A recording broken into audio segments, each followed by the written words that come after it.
د خوست روغتیا ریاست اړوند د خوړو او درملو امریت په دغه ولایت کې د تیرو 5 میاشتو په موده کې د درملتونونو او هټیو څخه 15 ټنه په تاریخ تیر بې کیفیته درمل او خوراکي شیان راټول او وسوځول.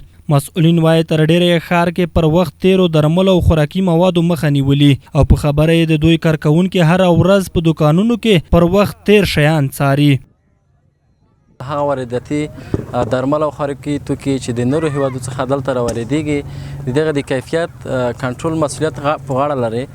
نو د تیر په شان یو ځل بیا هم موږ په دې وتوانېدو چې د تیرې 15 میاشتو په جریان کې د 1090 کلمه په اندازه چې مجموعي وزن یې 15 ټنه کېږي. نن ورته تاسو عیني شهیدان چې ستاسو په حضور کې هدر تمدد او هدر کېږي. کوم شیان چې تر وخت تیر سي دا په خپله یو زهر دي، که درمل دي که نور شیان دي دا چې تر وخت تیر سي دا خپله یو زهر دي. دا به انشاءالله کنټرولېږي.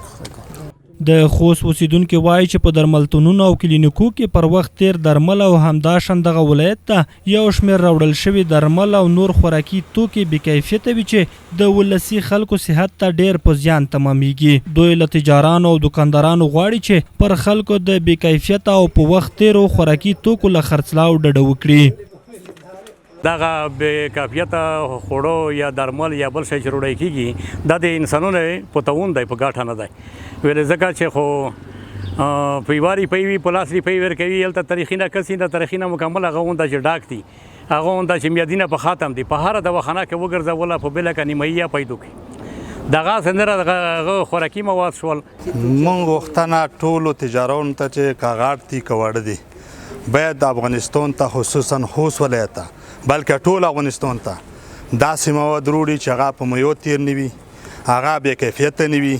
دا د ولس لپاره دومره ستره ستونزه دی بلکې ډاکټرانو ته چې روشي هغه چې څومره وتلي کي بل مهال ورته ډکوي هغه غریب سه د یوه وړو دراک نه وي. له دې څه موده وړاندې هم روغتیا ریاست 9 ټنه په وخت تیر درمل او خوراکي توکي چې ښار کې له هټیوالو سره نیولي وو سوځولي وو.